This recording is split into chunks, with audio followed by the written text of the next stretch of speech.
Surendranagar police વડાએ મહિલાનું ગીરવે મૂકેલું 32 તોલા સોનું 6 કલાકમાં આરોપીને ઝડપી લઈ પરત અપાવ્યું। સુરેન્દ્રનગર જિલ્લા પોલીસ વડા પ્રેમસુખ ડેલુની માત્ર 6 કલાકમાં 51 લાખનું સોનું પરત મૂળ માલિકને સોંપ્યું। Story report by Minhaj Malik, Surendranagar. અમારી પાસે કાલે બપોરના સમયમાં આવી હતી અને બેન અને બંને નાના નાના દીકરાને લઈને અને બેન જે છે એ આને ઘરવાળા સાથે એ લોકો સુસાઇડ સુધી કરવાનો વિચાર કરતા હતા। પછી એ લોકો મીડિયામાં અને તમામ જગ્યા જોઈને અને અમારી પાસે આવ્યા। કાલે લગભગ 12 થી 1 વાગ્યાના આસપાસ અમારી પાસે આવ્યા અને કાલે સાંજે 6 વાગ્યા સુધી અમે બેન કોઈ પાસેથી એ લોકો 3 લાખ રૂપિયા વ્યાજ પેટે લીધા હતા અને 3 લાખના એ લોકો 18 લાખ રૂપિયા ભરી દીધા અને બેનનો લગભગ 40 તોલા અને આસપાસનો સોનો, જે લગભગ 50 થી 51 લાખનો જે સોનો હતો એ ગીરવી મૂકી દીધો હતો।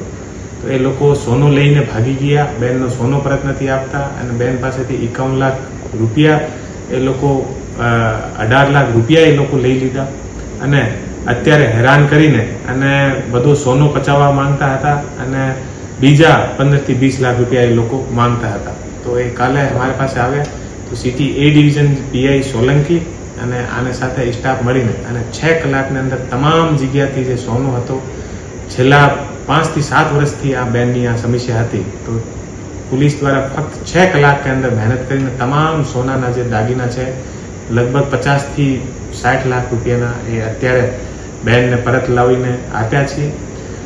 સુરેન્દ્રનગર પોલીસ દ્વારા છેલ્લા 1 અઠવાડિયાની અંદર ચોથો એવો કિસ્સો છે જે મેં એવી રીતે વ્યાજ વટાથી પરિવારને મુક્તિ અપાવી છે। આથી પહેલા થાનગઢના અંદર જે સુરેન્દ્રનગર પોલીસ દ્વારા જે 2 પરિવાર હતા, ગરીબ પરિવાર હતા, વ્યાજ વટામાં ફસાઈને અને પોતાનું ઘર મૂકીને અને અહીંયાથી એને ભાગવું પડ્યું હતું, એટલા લોકોને હેરાન કર્યા। તો એ લોકો દ્વારા પોલીસ દ્વારા સંપર્ક કરવામાં આવેલ હતો। આ પછી થાનગઢ પોલીસ દ્વારા પણ આ લોકોને બંનેને પોલીસ બંદોબસ્ત આપીને ઘરે મુકાવ્યા। બધો જે વ્યાજ બટા હતા આ લોકોને ઉપર કાર્યવાહી કરીને અને અત્યારે એ પરિવાર ખુશીથી બંને પરિવાર જે છે ત્યાં થાનગઢમાં રહી રહ્યા છે।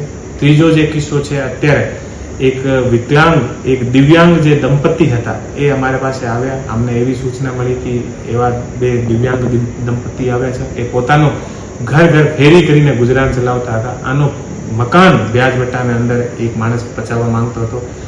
પોલીસ દ્વારા ફક્ત 5 થી 6 કલાકની અંદર આના તમામ ઘરના કાગળિયા પરત અપાવ્યા છે અને કાલે ધ્રાંગધ્રાની અંદર સાંજે હું જ્યારે ઓફિસના સમય પૂરો કરીને ઘરે જતો હતો તો રસ્તાના અંદર મને એક ઇકો ગાડીમાં એ લોકો સામે આવ્યા અને ઉતરીને ભાગીને અમારી તરફ આવતા હતા। તો અમે આને સાંભળ્યા। પછી 10,000 રૂપિયાના વ્યાજના ચક્કરમાં આ માણસના સ્કૂટર અને બધું એ લોકો દ્વારા લઈ લેવામાં આવ્યો હતો।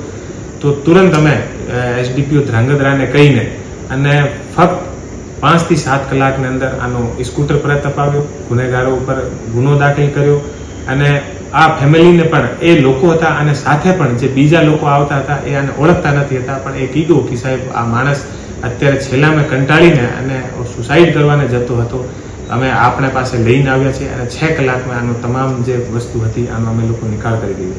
તો છેલ્લા 1 અઠવાડિયામાં 4 થી 5 એવા બનાવો જે છે એ સુરેન્દ્રનગર પોલીસ દ્વારા ત્વરિત કાર્યવાહી કરીને ફક્ત 5-6 કલાકની અંદર આનો ઉકેલ લાવ્યા છીએ। અને હું તમામથી એવી અપીલ કરું છું કે કોઈ પણ રીતે વ્યાજ વટાની અંદર કોઈ પણ માણસ ફસાયેલો હોય, કોઈ પણ સુરેન્દ્રનગરમાં બીજી રીતે કોઈને હેરાન કરતા હોય, અમારી પાસે આવે અને અમે તુરંત આ માણસને સાંભળીને અને આ ઉપર અમારે ત્યાં ઝડપથી રેસ્પોન્સ મળશે અને તુરંત કાર્યવાહી થશે।